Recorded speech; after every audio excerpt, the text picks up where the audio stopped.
You have never heard the case like that of Aloha Airlines Flight 243. Trust me, the Boeing that flew at full speed, with its top completely blown off, is the epitome of the phrase windswept.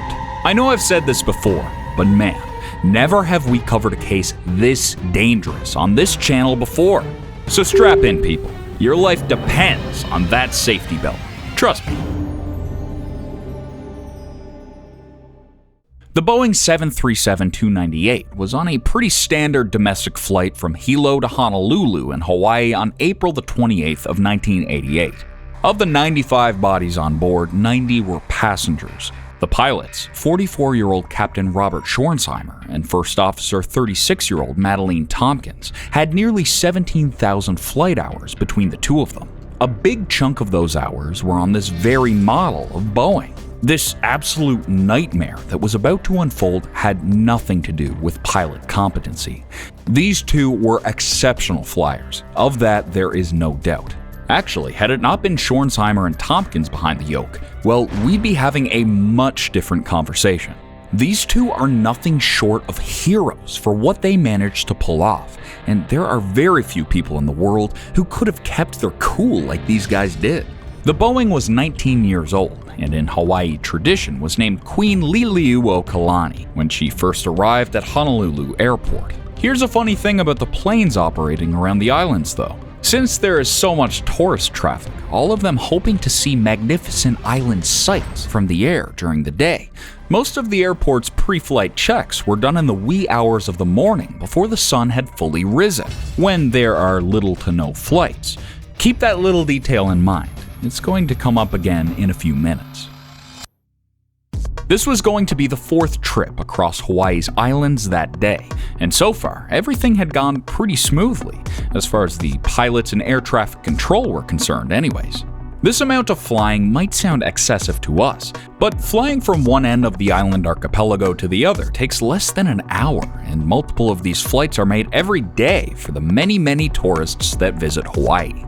This was a godsend because that meant that the flights were so short that the passengers kept their seatbelts on throughout the flight, with only the stewardesses being unbuckled throughout the flight. As the passengers boarded at 13:25, one passenger noticed something that the pilots and ground crew hadn't seen during their earlier checks in the dim pre-dawn light, just as she was boarding the plane. Gail Yamamoto saw a small but clear crack on the fuselage of the plane. She chose not to disclose this to any of the crew or passengers at the time, instead allowing herself to be ushered on board silently. The plane was about 20 minutes into their flight, and 20 miles away from Maui, still 100 miles away from their destination. And that's when everything went from standard to something out of a nervous flyer's nightmare in less than 3 seconds. The pilots heard something like canvas being ripped apart. To passengers in the cabin, where the sound was emanating from, it sounded like an explosion of tearing metal and air pressure being popped open like a bottle of champagne at 24,000 feet in the air. The sound that exploded was so loud that many did not realize at first that debris was flying all over the place. Live wires were flailing like snakes in front of their faces, and shards of metal were cutting through seats and people, and insulation was raining down on all of them. The only one on her feet was the flight attendant, Clarabelle Lansing, who was just about to hand a passenger, Joy Flanagan, a drink. Joy's head was slammed into her food tray, face bleeding from the shrapnel that came flying at her from all sides. In that moment of utter chaos, she didn't realize that Clarabelle was gone. That explosion wasn't just a pop. It was the entire roof tearing off its bolts in midair. And that sudden punch of air, so strong that the passengers couldn't breathe, was actually the raging wind generated by the Boeing going at full speed mid-flight. And Clarabelle, the flight attendant?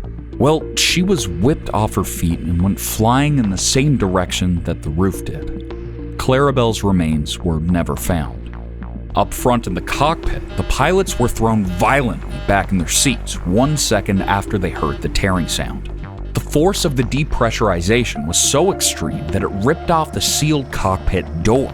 When they looked back, they were horrified to find that they were looking out at a gutted plane, passengers that looked like they were in the throes of the worst roller coaster ride in the world, and a clear blue Hawaiian sky above them. 18 feet of roof was missing, starting at the cockpit door all the way down to right in front of the wing. The only thing keeping the plane in one piece was the severely damaged floor beams that were going to give out at any second. Since the roof was severed completely, the oxygen system was gone with it too. If they didn't get to the ground now, everyone would suffocate. There is just no way to breathe with air coming in your nostrils at more than 500 miles an hour.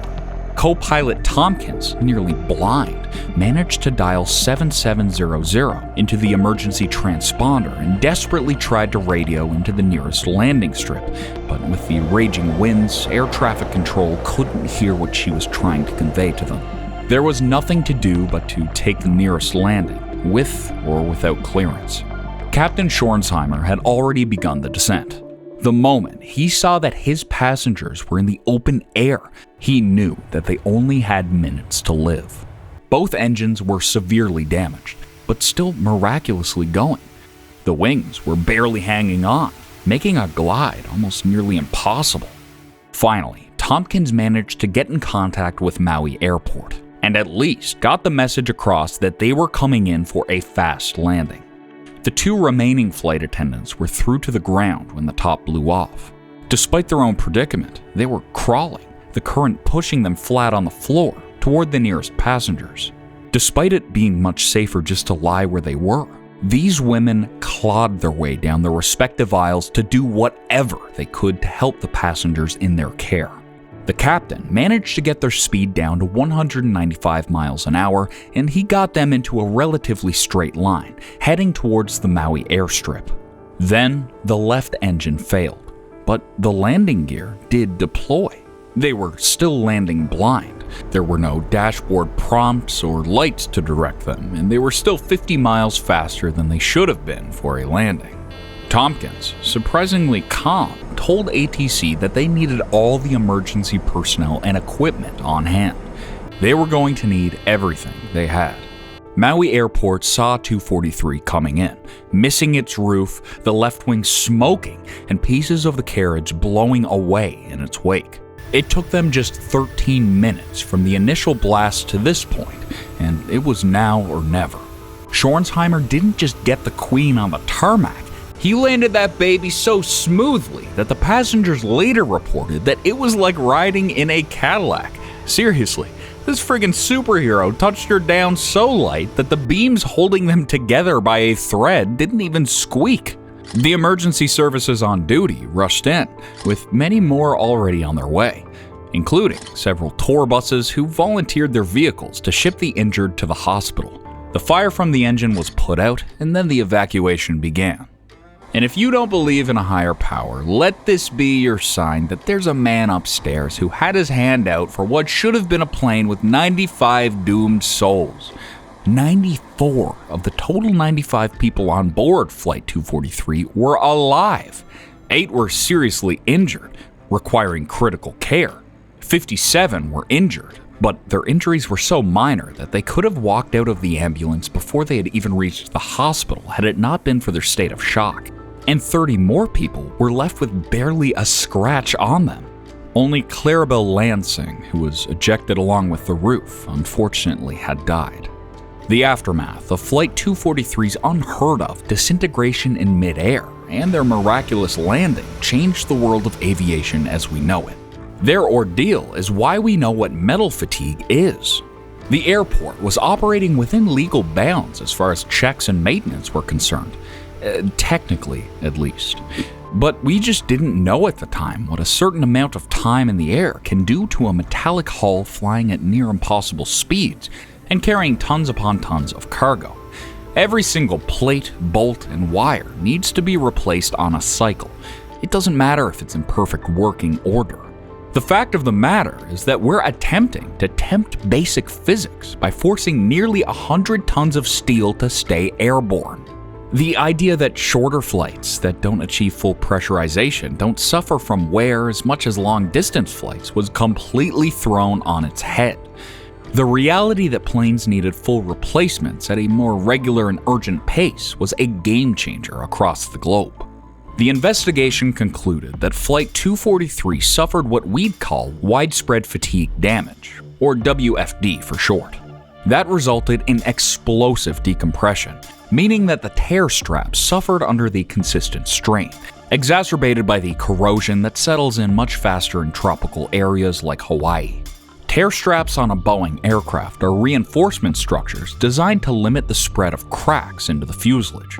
They act as kind of fail-safe mechanisms, ensuring that if a crack forms, it doesn't extend beyond a critical length, keeping the aircraft's structural integrity in place. When the crack formed and the straps were unable to perform as they should, the cabin depressurized almost instantaneously, causing it to implode from the inside out. They'd been suffering for a while, completely unnoticed by teams maintaining the plane, and they just reached a point where they couldn't handle the pressure anymore, snapping off and taking everything that they were attached to with them. In this case, the front end of the roof. Were Aloha Airlines inspection, maintenance, and manual checking systems flawed due to their early morning checks? Yes, but they weren't entirely at fault here. That crack might have been there that morning when the plane was checked visually, but the chances of it appearing somewhere along the 3 flights it did during the course of the day were so high that it couldn't possibly be definitively proven that they missed it in their morning inspection. A visual inspection and an engine check would not have shown that the tear straps were about to give in. They're placed under the outer casing, after all. This was a mistake made purely because no one on this planet even knew that they could give out so suddenly when everything else was working perfectly. Captain Robert Schornsheimer credited his time in the Air Force as the reason why he was able to pull off this near-impossible landing. Captain Madeline Tompkins went on to create an assistance program geared towards pilots who'd suffered traumas from incidents like she had lived through. Her program has served pilots across the globe and is one of the leading sources of help for traumatized pilots, stewards, and all other flight crew who might need assistance, more than 30 years later. Both of them continued to fly with Aloha Airlines for many years. And yes, both of them, as well as the 3 flight attendants, were given awards of service for their actions on that day, though Clarabelle Lansing's award was received by her family.